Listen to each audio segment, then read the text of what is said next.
Meu irmão, minha irmã, completamos 10 anos de Igreja das Águas e glória a Deus pela existência dessa igreja. Glória a Deus pela vida de cada um de vocês que entendeu o chamado do Senhor e tem se dedicado a servir o melhor possível nesse lugar. Mas, se a festa do nosso aniversário já foi algo para nos alegrar tanto o coração, o que falar desses 2 próximos domingos? Esse domingo e o domingo que vem. São domingos que são celebrados há aproximadamente 2000 anos, como os domingos mais especiais da história, de todo o cosmos, de todo o universo, de toda a existência. Esse domingo de hoje é a celebração da histórica entrada triunfante de Jesus em Jerusalém. O famoso domingo de Ramos. Vamos de novo. O famoso domingo de Ramos, exatamente. Domingo que na minha infância eu lembro de ir para a igreja e no caminho encontrar vários irmãos de várias igrejas com aquelas folhas, né, de coqueiro, de palmeira, de não sei o quê, cantando na rua e sacudindo aquelas folhas, celebrando quem era Jesus Cristo. Para você ver, eu tenho alguma idade. E o próximo domingo, se esse domingo de Ramos é especial, o próximo domingo é a cereja do bolo. É o domingo do grande dia da celebração da ressurreição no nosso Senhor dos mortos. O dia da Páscoa. Pois domingos especiais, são 2 dos grandes domingos da vida de qualquer crente. Domingos extremamente especiais. Logo, pensar o nosso tema, amando o Evangelho, vivendo a missão, é pensar sobre não só que esses domingos são importantes, mas qual o impacto desses domingos na minha vida, no meu dia a dia, como que eu vivo para além desses 2 domingos. Por isso convido você a abrir a sua Bíblia. Evangelho de Lucas, capítulo 19. Eu vou fazer a leitura do versículo 28 até o versículo 40. E eu convido você a manter a sua Bíblia aberta. Lucas 19, 28 ao 40. Diz assim a palavra do Senhor. E, dito isso, prosseguia Jesus subindo para Jerusalém. Ora, aconteceu que, ao aproximar-se de Betfagé e de Betânia, junto ao Monte das Oliveiras, enviou 2 de seus discípulos, dizendo-lhes: Ide à aldeia fronteira, e ali, ao entrardes, achareis preso um jumentinho que jamais homem algum montou. Soltai-o e trazei-o. Se alguém vos perguntar por que o soltais, respondereis assim: porque o Senhor precisa dele. E indo os que foram mandados, acharam segundo lhes dissera Jesus. Quando eles estavam soltando o jumentinho, seus donos lhes disseram: por que o soltais? Responderam: porque o Senhor precisa dele. Então o trouxeram e, pondo as suas vestes sobre ele, ajudaram Jesus a montar. Indo ele, estendiam no caminho as suas vestes, e quando se aproximava da descida do Monte das Oliveiras, toda a multidão dos discípulos passou jubilosa a louvar a Deus em alta voz por todos os milagres que tinham visto, dizendo: bendito é o Rei que vem em nome do Senhor, paz no céu e glória nas maiores alturas. Ora, alguns dos fariseus lhe disseram em meio à multidão: Mestre, repreende aos teus discípulos. Mas ele respondeu: asseguro-vos que, se eles se calarem, as próprias pedras clamarão.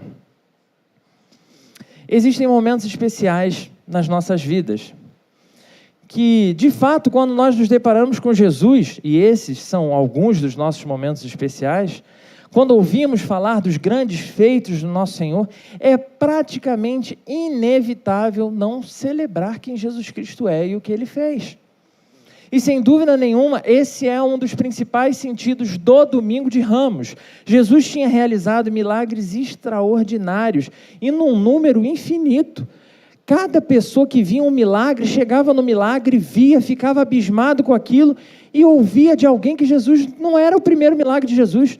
Ele já tinha feito vários outros, um mais extraordinário que o outro. Pessoas vinham de todos os cantos para conhecer e experimentar o poder desse homem santo, capaz de dar vida aos mortos, de dar visão aos cegos, de saúde aos doentes, de transformar até mesmo homens de caráter duvidosos em homens de Deus. Esse homem milagroso era, sem dúvida nenhuma, o grande popstar que atraía multidões às portas de Jerusalém.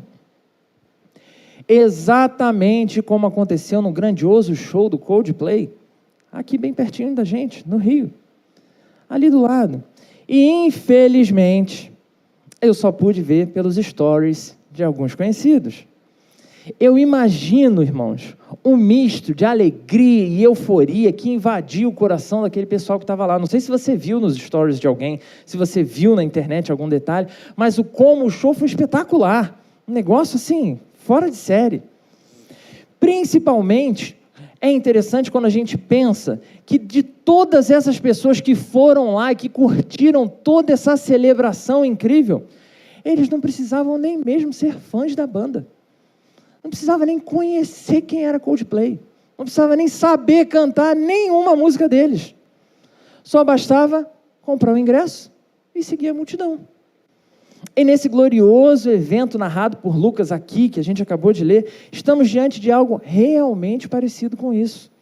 Pessoas sedentas por um belo espetáculo. Pessoas que querem ver coisas incríveis. Você não quer ver coisas incríveis? Mas muito mais extraordinário do que o show de luzes e músicas altamente performáticas, eles ansiavam pela grande visão do Messias prometido para Israel. Aliás, esse é um dos pontos máximos da revelação do segredo messiânico de Jesus, pois desse momento até a sua prisão, condenação e morte, todos, por todos os lados, vão comentar sobre esse incidente de exaltação da figura de Jesus Cristo como Rei de Israel. Bendito o que vem em nome do Senhor. E em ambos os 4 evangelhos, a gente encontra essa narrativa da gloriosa entrada de Jesus em Jerusalém sobre gritos e cantos de exaltação de quem Ele é, o Senhor soberano, sobre tudo, sobre todos, o grande libertador, o Rei verdadeiro que esperávamos. E se você observar, os donos do jumentinho, como vimos aí nos versículos 33 e 34, nem pensam em questionar diante da informação que ia ser usado pelo mestre. Porque aí não é qualquer jumentinho. Depois você vai vender o jumentinho que carregou Jesus para entrar em Jerusalém. E para além de todos os símbolos proféticos que se cumprem nessa passagem, do Rei da Paz adentrando em Jerusalém, montado em um jumentinho, para além da profecia do reconhecimento e exaltação pública de Jesus como Messias prometido, estamos diante de um grupo imenso de adoradores, homens e mulheres que fazem com todo o seu coração aquilo que eles foram feitos para fazer. E o que é isso? Adorar. Todos os homens e mulheres foram feitos para adorar. Por isso te convido nessa manhã a refletir sobre as aplicações desse texto com o tema Adoradores de Cristo. Anota aí para a gente conversar lá no nosso núcleo. Adoradores de Cristo. Afinal de contas, segundo os nossos símbolos de fé, é exatamente essa a nossa finalidade principal. Você se lembra? O fim supremo e principal do homem é glorificar a Deus e gozá-lo para sempre. Então, Jerusalém, nesse aspecto, é o perfeito comparativo com qualquer cidade, em qualquer condição ou qualquer tempo. Do Israel antigo à Roma imperial, Jerusalém, no domingo de Ramos, é o melhor exemplo da São Gonçalo dos nossos dias. Ou da sua cidade, você que me ouve de qualquer outro lugar do mundo, de onde quer que você possa estar me ouvindo, a qualquer tempo que for, seja 2023, seja 53, seja qualquer ano no futuro. Isso é, um lugar cheio de pessoas extremamente atarefadas, que viviam as suas lutas diárias, os seus desafios diários, e que ao ouvir falar de um homem extremamente poderoso, que dava solução a todo e qualquer problema, que podia atender a toda e qualquer necessidade, correm ao encontro dessa pessoa, como foco da sua adoração. No entanto, o que nem sempre percebemos é que assim como as pessoas que não conheciam Coldplay foram ao show, num dos seus considerados aí mais épicos shows, muitos daqueles que receberam Jesus gritando e adorando com plenos pulmões, sequer teriam um relacionamento com Ele no dia seguinte. Sequer teriam as suas vidas transformadas por aquele evento. São adoradores e por isso, tal como fazem com qualquer coisa, também fizeram com Cristo. Jesus, você é muito legal, você é muito bom, você é o rei. A entrada de Jesus em Jerusalém deve ter sido um evento sensacional. Isso é um fato. Você imagina pessoas saindo de todos os cantos, cantando e gritando, felizes. Foi uma tarde especial de muita cantoria numa cidade. Por alguns instantes, a vontade de adorar parecia estar alinhada do jeito que Deus tinha planejado. Todas aquelas pessoas celebrando quem Jesus Cristo era. João, o Evangelho de João, vai relatar no capítulo 12 que as pessoas seguiam cantando os grandes feitos de Jesus. Eu vi, ele curou um cego. Eu vi, ele curou um coxo. Eu vi o que ele fez. De maneira que todos da cidade saíam do que quer que estivessem fazendo, de onde estivessem, para poder ter a oportunidade de olhar para esse homem tão especial. Todos queriam ver aquele poderoso homem que era aclamado como rei de Israel. Mas antes de qualquer coisa, precisamos descobrir como devemos adorar a Cristo. Porque assim como aquelas pessoas, você que está aqui, ouviu falar de Jesus, porque até aqui, só nesse pequeno período de culto que tivemos, nós oramos e falamos de Cristo. Nós ministramos sobre Cristo, nós cantamos os seus grandes feitos. Então você já ouviu, ainda que seja só aqui, você já ouviu falar de Jesus. Nós temos visto e ouvido sobre coisas que Ele fez no passado, sobre coisas que Ele continua fazendo hoje em dia. E seguindo essas coisas, assim como o convite de outras pessoas, o Senhor fez você chegar aqui nessa manhã. Esse mesmo Jesus de Jerusalém, Ele está aqui, agora, conosco, nesse momento, celebrando tudo que está sendo feito em cada ato desse culto. Ele mesmo fez com que todas as informações necessárias para você chegar até aqui, chegassem em você. E tal como Ele fez com parte daquela multidão, Ele quer te trazer a uma vida de completo renovo na forma como você adora. Todo esse alvoroço que levou multidões às ruas para cantar que Ele era o grande rei, meu irmão, minha irmã. Pessoas que jogavam suas vestes no chão para Ele passar por cima. Né? Esse cara é bom demais, passa aí, Jesus. É o mesmo alvoroço que levará essas mesmas pessoas, dessa mesma multidão, em apenas 5 dias, a buscar um novo espetáculo, mas agora gritando pela crucificação daqueles que eles chamavam de rei. Porque não é o sair em busca de Cristo que nos torna um adorador de Cristo. Eles buscavam adorar, e isso é um fato inquestionável. Todos os evangelhos deixam claro a alegria, o anseio do coração buscando Jesus. Mas buscavam apenas mais um ídolo que lhes propusesse um espetáculo à altura, que fizesse a semana valer a pena, para aquela vida de trabalho e tantas outras coisas tivesse alguma alegria, alguma restauração, nem que por um dia apenas. Eles não queriam um Deus para servir, mas um Deus que os servisse, que os entretesse, que os curasse, que os abençoasse, que os fizessem felizes, que os fizessem prósperos. Um Deus que levasse Israel de novo ao topo do mundo como a maior nação da terra. E de igual forma, meu irmão, é bem provável que o seu coração esteja buscando o que ele foi feito para buscar, que é algo para adorar. É bem provável que o seu coração se incline não só hoje, mas diversas vezes da sua vida a agir exatamente como esse povo de Jerusalém. Um coração que busca um Deus para chamar de seu. Um Deus que atenda às nossas demandas, que nos ouça em todos os momentos e que cumpra fielmente o que eu quero, como eu quero. Um Deus que contemple os meus sonhos, os seus sonhos, e que faça de você o coração do próprio Deus. Mas isso, meu irmão, minha irmã, definitivamente não é evangelho. Isso é algo tão perigoso, mas extremamente perigoso, tão danoso, que o Senhor já havia prescrito como o primeiro dos 10 mandamentos lá atrás. Você lembra qual é o primeiro dos 10 mandamentos? Não terás outros deuses além de mim. Ou seja, mesmo falando de Jesus Cristo, estamos falando de idolatria, mesmo usando o nome do Senhor, mesmo usando os nomes de Deus no Antigo Testamento, todos os dias, homens e mulheres seguem as suas vidas na maior prática de idolatria. Muitas e muitas vezes reduzindo o Deus Todo-Poderoso, o Deus do universo, o Deus que fez e controla todas as coisas, a um mero gênio da lâmpada, que tem que te atender, que tem que te servir, que tem que seguir o que você determinou para ele. E se ele não nos atende, ele não deve existir.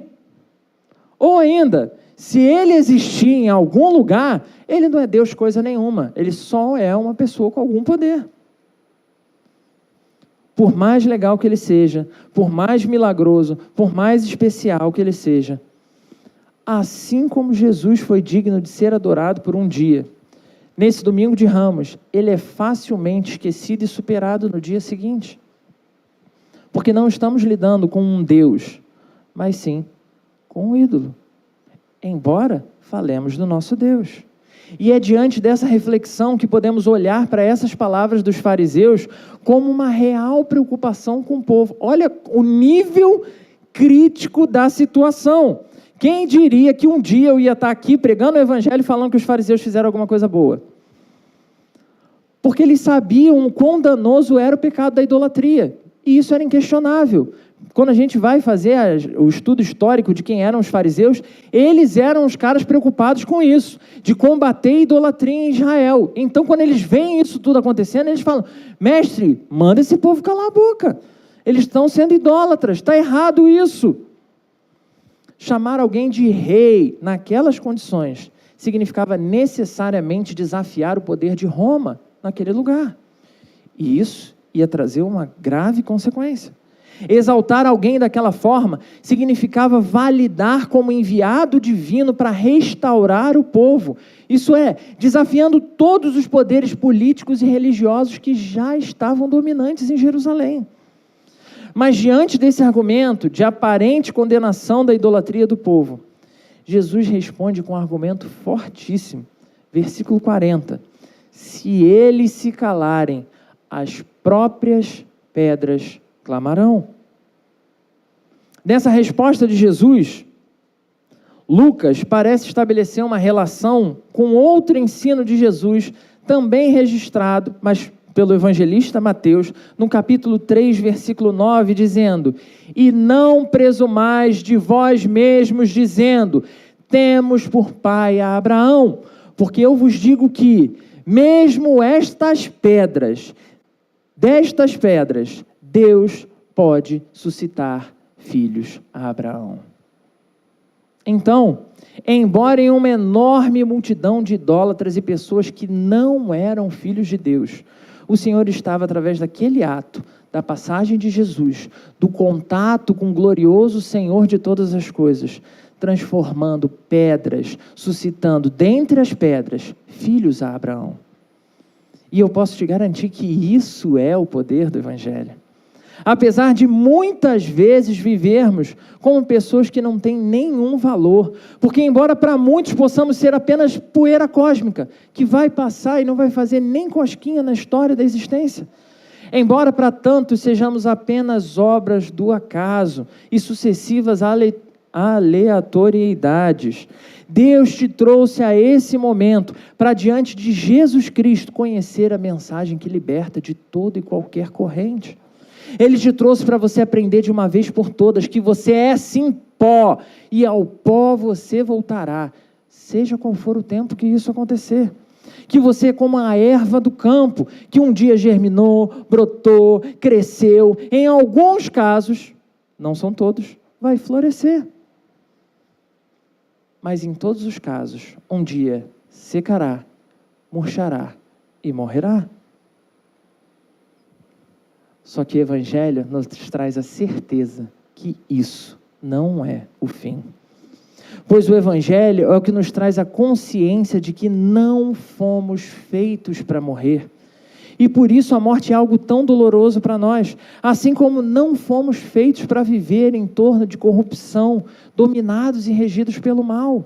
Mas em nosso pleno exercício de liberdade, diante de toda a perfeição de Deus e da criação de Deus, nós sucumbimos e muitas vezes continuamos sucumbindo à influência e o poder do pecado sobre nós. E por meio dessa queda, meu irmão, minha irmã, todos esses males passaram a nos afetar bruscamente, comprometer a forma como a gente vê o mundo, impedir a gente de adorar do jeito certo. Gênesis 3 vai nos dizer que homem e mulher, Adão e Eva, feitos filhos de Deus, escolheram seguir por seus próprios caminhos, do que obedecer o Senhor, que tinha feito tudo. E é nesse exercício de liberdade que eles preferem adorar as suas próprias vontades, ao invés de adorar a Deus. E por isso foram marcados pelo pecado, com o qual cada um de nós também já nasce marcado. Por isso, embora você queira muito e bata muito no peito para se dizer filho de Deus, você era apenas mais uma pedra antes de Jesus vir ao seu encontro. Era um escravo do pecado, marcado por todo tipo de história de sofrimento, luta, corrupção e mal. Mas, para a glória do nosso Senhor, um dia, Ele passou no seu caminho. Domingo de Ramos é lembrar que Jesus Cristo entrou na sua história.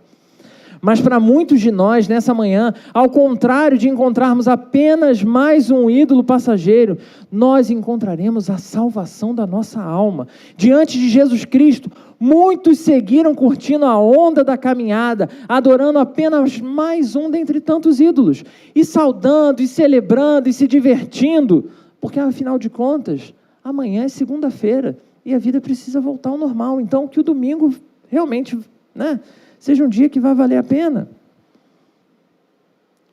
Porque Jesus era um cara legal.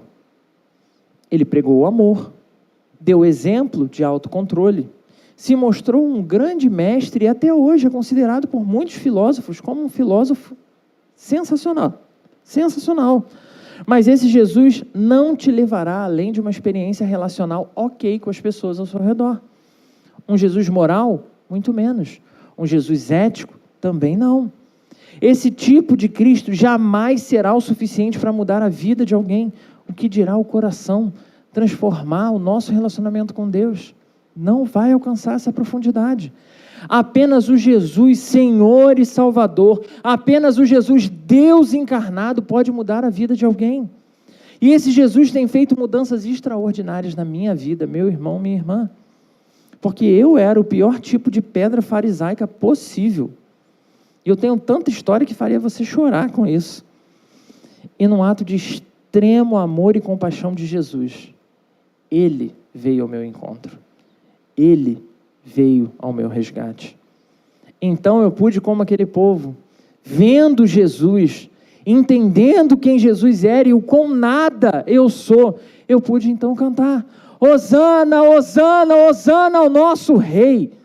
Evangelho não é a consciência de sermos filhos amados, porque essa parte é a parte mais fácil, é a parte mais bonita e é a parte mais superficial do relacionamento com Deus.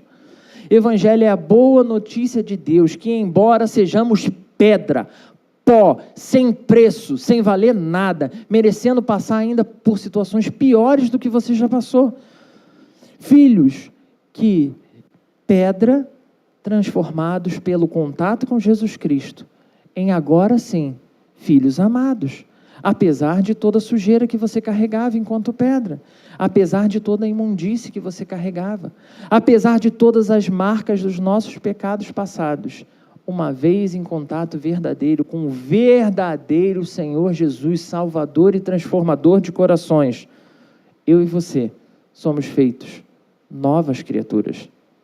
Domingo de Ramos é domingo de esperança, é domingo de vida, é domingo de lembrarmos que muito foi feito em nosso favor, e isso não é à toa, isso não é aleatório, não tem a ver com o que você tem a oferecer a Deus, pois um homem deu apenas um jumentinho, e ele nem deu, foi só emprestado. Outros homens e mulheres deram suas roupas, jogando para que o Senhor passasse por cima. Alguns tinham tão pouco, que tudo que eles deram foram folhas que eles conseguiram arrancar pelo caminho. Muitos, inclusive, deram todas essas coisas, sem que nada disso significasse mudança no seu coração ou na sua vida. Domingo de Ramos é domingo de nos lembrarmos que adorar a Cristo só é possível se nos lembrarmos de novo e de novo da nossa pequenez, da nossa limitação, da nossa finitude. Mas sem esquecermos, meu irmão, minha irmã, do poder e do amor que veio ao seu encontro, do poder e do amor de Jesus Cristo. Portanto, é preciso viver diferente do que temos vivido até aqui. Não importa o quão apegado às mais distintas idolatrias você já foi, ou até mesmo as idolatrias que você ainda é agarrado. Hoje, Jesus vem ao seu encontro com a mesma proposta. Hoje, Ele chama o seu coração à mesma adoração daquele dia, do domingo de Ramos, para que nesse encontro o seu coração seja salvo, restaurado, transformado em um novo coração. Seja você alguém que já era filho, seja você alguém que até aqui caminhou como pedra. Em Jesus, Deus segue transformando vidas e corações, nos tornando de novo e de novo novas criaturas pelo seu poder. Adorar a Cristo nesse sentido só pode significar render nossas vidas a Ele por completo, cada pedaço da nossa vida, cada anseio do nosso coração, sabendo que só Ele tem poder para remover nossas idolatrias, só Ele tem poder para transformar o pior de você em algo bom, em algo santo, em algo produtivo. Só Ele, o nosso Senhor Jesus Cristo, é digno de honra e adoração. Só Ele. Jesus está com você, meu irmão, minha irmã. Jesus promete ser o seu Deus, restaurando você até o dia final. Isso é certo, isso é palavra do Senhor. Não importa o que você busca, não importa o espetáculo que você saiu para ver nessa manhã. Jesus Cristo tem novidade de vida para você aqui e agora. Muitos daqueles que adoraram no primeiro domingo de Ramos viram Jesus e curtiram apenas o espetáculo como adoradores idólatras. Mas outros tantos, a partir dessa experiência, se tornaram seguidores fiéis, seguidores eternos de Jesus Cristo. Homens e mulheres que vão sofrer na próxima semana. Homens e mulheres que vão seguir Jesus até a cruz. Homens e mulheres que vão ver o Senhor ser rasgado, morto, sepultado. Mas homens e mulheres que vão viver nos seus próprios corações a verdadeira ressurreição. E eu preciso te perguntar essa manhã, porque você é um adorador. Você foi feito para adorar. Que tipo de adorador você é? Seja você um adorador de Cristo com tudo que você é, com tudo que você produz, com tudo que você possui. Seja um amante do Evangelho verdadeiro. Viva o poder dessa maravilhosa boa notícia na sua vida. E prepare-se para viver a missão. Mas isso aqui já é papo para a nossa conversa da semana que vem. Então, meu irmão, minha irmã, nesse domingo de Ramos, que o Senhor tenha enchido o seu coração de esperança, que Ele tenha enchido o seu coração de renovo, que Ele tenha te lembrado, sim, que você é pó, que você é nada, que você não pode garantir um segundo a mais de vida para você, mas Ele pode, e Ele está com você, e nessa obra que Ele começa, Ele é fiel para terminar. Então lembre-se de que apesar de você, Jesus é o Senhor, Rei de Israel, Rei de toda a história, Rei da sua vida, e nele sempre vai existir esperança para você. Diga a todos que Jesus Cristo é o Senhor, Ele é o seu Senhor, e continua encontrando e resgatando homens e mulheres em todos os caminhos. Por isso, não cesse de compartilhar dessa esperança, esperança que continua dando vida a mortos, esperança que continua curando pessoas, libertando cativos, fazendo todo tipo de restauração em todo tipo de coração. Por isso, meu irmão, minha irmã, você hoje pode trazer viva essa esperança ao seu coração. Hoje você é desafiado a sair daqui, não como aqueles idólatras, mas como servos que foram transformados no encontro com Jesus Cristo, gritando: Hosana ao que vem em nome do Senhor. Há esperança para São Gonçalo, há esperança para minha família, há esperança para o Brasil, há esperança para o mundo, e ela se chama Jesus Cristo. Esse é o nosso chamado. Viva o domingo de Ramos para a glória do Senhor. Convido você a fechar os seus olhos. Vamos falar com Ele. Santo Deus, obrigado, Senhor, porque não tem a ver com o que a gente tem a oferecer, não tem a ver com quem a gente é e o quanto a gente pode se tornar importante ou valioso. Obrigado, Senhor, porque no domingo de Ramos o Senhor nos lembra que tudo é sobre Jesus Cristo. Obrigado, Senhor, porque em Jesus Cristo todos nós, independente do quão sem valor nós nos julguemos, independente do quão corrompidos nós tenhamos nos tornado, há esperança em Jesus Cristo. Obrigado por isso, Deus. Nós clamamos, Senhor, para que o mesmo Espírito que agiu sobre a vida de homens e mulheres naquele domingo, naquele dia, através daqueles louvores, através daquelas ministrações, através daquelas palavras, ouvindo quem Jesus era e o que Ele tinha feito, e tiveram seus corações transformados, que o Senhor faça mais uma vez no nosso meio, que o Senhor nos permita ser homens e mulheres santos, homens e mulheres que não mais olham para trás como justificativa para os nossos pecados, mas homens e mulheres que preferem viver seguindo a Jesus Cristo, o Senhor da vida, o Senhor da história, no nome de quem oramos. Amém.